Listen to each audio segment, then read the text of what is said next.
What is up, YouTube? Welcome to today's video, and we are gonna go over my favorite time of year, how GGG will destroy everything we love.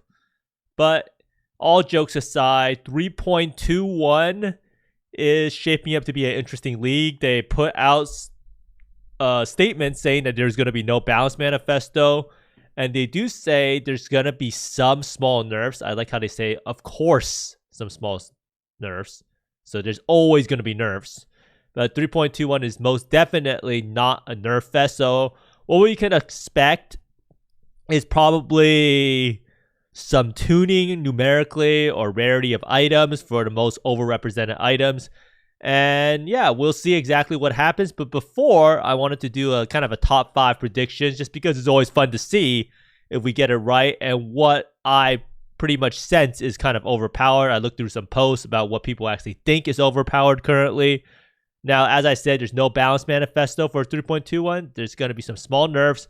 But the one thing that I wanted to point out that they kind of mentioned was that their balance goals for 3.21 are to provide more options and more fun for as many builds as possible. Now, what that means is that they're going to try to make everything viable. Every single skill will be used, from Frost Blaze to Conversion Trap to Crackling Lance to Lightning Tendrils. Every single skill, every single build will open up. Of course, I'm kidding, but let's get straight into the top 5 nerfs that I foresee for 3.21. And number 1, we have Seismic Trap. And this is in no particular order in terms of what I believe will get nerfed. However, I do think Seismic Trap is almost guaranteed to be nerfed. Now, in 3.20, GGG kind of buffs Seismic Trap on accident with the curse changes. And also, they fixed some poison duration bug that happened if you had the mastery that everyone took that made poisons deal damage 20%, made poison deal damage faster. I think it was removing the duration of the poison 2 times. But basically, that was fixed. And then with the curse changes, Seismic Trap ended up being actually stronger than in 3.19. And Seismic Trap has been the premier bossing ability in such a long time. Or for such a long time. I think it was buffed in 3.15. And I think immediately then people figured out that Seismic Trap was OP. And then in 3.19, they kind of nerfed it by like 30%. And they also removed some of the trap duration on the support gem of advanced traps. So they thought that that was going to be enough. However, Seismic Trap is as strong as ever for being the strongest bossing ability in early league progression. It was banned in the Gauntlet, and whenever people were doing any sort of boss races, I think Seismic Trap was by far the fastest. Now, this is day 1 or day 2 of Sanctum, and you can see here, Seismic Trap was number 1 at 11%, Explosive Arrow at 9%, and Venom Gyre, what the heck is that, at 7%. But basically, Seismic Trap, the reason they didn't nerf it was because in 3.19, no one actually played Seismic Trap. I think a lot of people were afraid of how strong Seismic or how weak Seismic Trap was going to be, so they pretty much just forgot about it. But it turned out by the end of the league, after a lot of people tested it, Seismic Trap was still unbelievably strong, and it was definitely the best way to do damage at a minimum budget level. And in terms of a league start setting, it is by far the best bossing setup you could possibly do. Now, I wanted to mention a little bit about why Seismic Trap is so overpowered. A lot of people don't understand, but certain skills in Path of Exile are just not created equally, and you will see that certain skills are a lot better because they can scale in more axes. And what I mean by that is that Seismic Trap can scale with duration, it can scale with AoE, and it also scales with duration for poison. So that means, like, instead of just basically increasing the damage of the numerical value of the base damage of the skill, scaling your duration and also scaling like poison duration is kind of a multiplier that makes Seismic Trap this one-size-fits-all skill in terms of how you can actually scale. You can scale in more ways and have more multipliers and do infinitely more damage.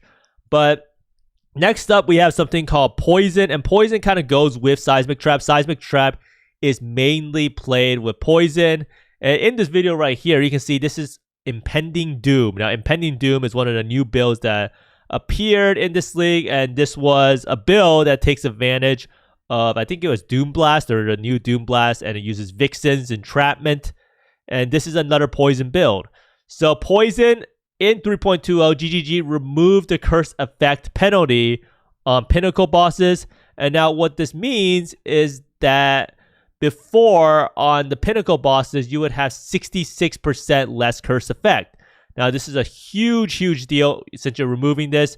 And Poison builds scale super well because of a curse called Temporal Chains. Now what Temporal Chains does is that it slows the boss down. It makes them have a lot less action speed so that it is a lot easier to deal with its attacks. But most importantly, it also has other effects on cursed enemies expire 40% slower. So what this means is that your poisons expire slower, effectively granting you more poison duration. Now, this is actually a huge deal because there's no cap on the stacks of poison you can have. So you can infinitely stack poisons on the enemy until you reach the dot cap, which is around, I think, 35 or 38 million DPS, which is more than enough to clear any boss in the game, especially since poison damage is almost 100% uptime once you get the poison stacks on the enemy. Now, I don't really know how they're exactly going to address this, but one of the things that they could do is reduce the poison base duration. So the poison base duration right now is 2 seconds. And how poison works is it does 30% of the, well, this guy just died, 30% of the physical or chaos damage of the skill. So they could also potentially lower the base damage from 30 to like 25% or something like that. They could also nerf Temporal Chains, so it's expired like 20% slower or 40% slower. Now the biggest thing here is Poison is used for a lot of different builds. You can see right here, this is Impending Doom. We just talked about Seismic Trap. You can also play Poison with Spark. You can also play Poison with so many different variations. Summon Raging Spears was also played with Poison in the Gauntlet. Now, the big thing here is you want to hope that GGG learns its lesson and doesn't do the triple nerf where they nerf the duration, they nerf Temporal Chains, they also reduce the base damage, they also nerf the items that the poison builds use. So we want to see a nice little small nerf, so not this huge undertaking that they like to do where they gut the skill completely. Now, next up, we have Heat Shiver. Heat Shiver is kind of an item that's flown under the radar. We do see a lot of builds, League Start builds, with Eye of Winter Mines, and then there's also Ice Trap builds for bossing. And then late game, you also have builds like Tornado Shot, where people are finally figuring it out that it's one of the best items in the game. You also have Spark, which can take advantage of it. So there's just so many different ways, and people are also playing Shockwave Totems in Sanctum. And you can see right here, this is a ZHP build utilizing Heat Shiver and Ice Traps. Now, the reason why this item is so overpowered is because you gain 100% of cold damage, extra fire damage against frozen enemies. And then you also gain 1% of cold damage and extra fire damage per 1% chill effect. So if you have like 30% chill effect and the enemy is counted as frozen, you're kind of doing 130% of your cold damage as extra fire damage, which is more than doubling your damage. The item also has decent stats on it. It has 30% fire res, 30% cold res. And since it's a common item, it's relatively cheap to find it with a lab enchant, because a lot of lab enchanters are going to be having some Heat Shivers in their backpack or inventory. Now, one of the things that made this item kind of fly under the radar is the line that you can easily freeze Uber bosses. And a lot of people figured out that you can just scale freeze duration. You can scale the max hit on your cold damage, and you can actually freeze the bosses pretty reliably. And this is definitely seen if you played with it on Ice Trap or Tornado Shot. The bosses are definitely considered frozen. And one of the things that people get hung up on is that they think that freezing the boss means that the boss is unable to move. But in Path of Exile, you can't really actually freeze the bosses. They have a minimum amount of action speed. So even though they're considered frozen, they're not actually frozen, if that makes sense. They're still able to do their moves, but in terms of the damage calculations, it is considered as frozen. And this helmet is really powerful in that it allows certain builds like Ice Trap, Tornado Shot, Blade Vortex, and Shockwave Totem to do obscene amounts of damage. And the biggest thing is that it completely outclasses any other helmet in the game, unless you're using maybe like an 8-link helmet or something like that. And this is definitely not what we want to see, because it kind of is just plain broken. Now, some of the things they could do is nerf this value to like 100 to 50%, or they can maybe make it so that the item is rare, because Heat Shiver is exceedingly common if you've actually played SSF. Now, next up, if we're talking about SSF, we have one of the helmets that was kind of the star of the gauntlet, known as Devouring Diadem. Now, one of the main reasons why this helmet is so overpowered is because it's farmable in campaign by spamming foothills. So you're actually able to get your best helmet in the game by running Betrayal in foothills. And the reason why this helmet is so overpowered is it gets you Eldritch Battery, so you can use Divine Blessing for a free 50% aura. It also grants you 25% reservation efficiency for your socketed gems. Now, what this means is that you can put all your 50% auras in there, and you can probably squeeze out another 50% aura. And the thing is right now, it's really hard to get reservation efficiency, especially depending on where you're pathing on the tree. So potentially this helmet is already granting you 2 free 50% auras. And that is just a massive, massive amount of damage increase. And it's also a defensive increase since it's giving you +1 socketed for, like, say, Determination. Now, the main thing about how you can nerf this item is you can nerf the accessibility of the item. Maybe make it so that it's not farmable in low-level Betrayal. Because right now, it's a 50-50% chance to drop if you do the Katarina or Betrayal missions in Tier 3 or lower maps. Another thing you could do is you could probably try to lower the base power of the item. You could remove the +1 level of socketed gems.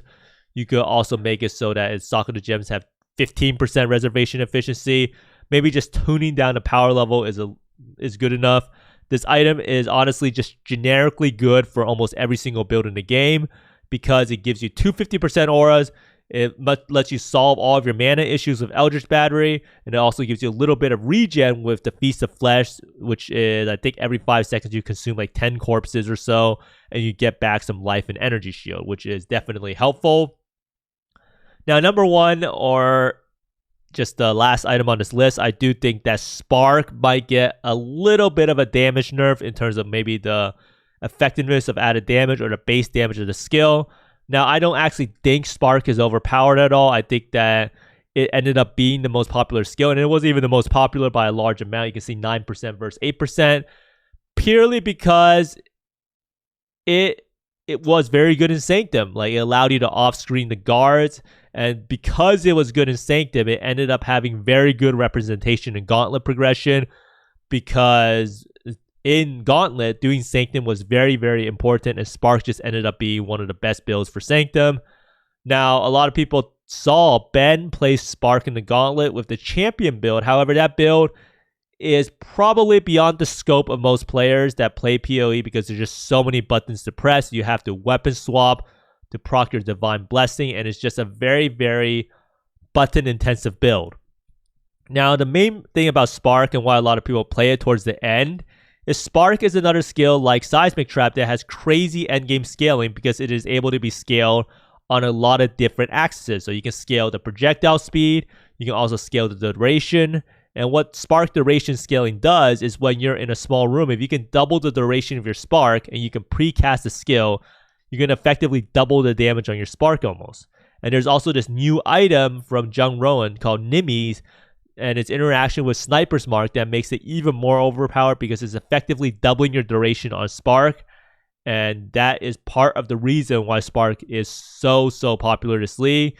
So I hope that they don't nerf Spark, because I do think that the league mechanic itself and maybe Nimmies is part of the reason why Spark was so played this league. I actually do not think that Spark is that crazy good, especially at a league start scenario. It is strong, but it's definitely not way overpowered.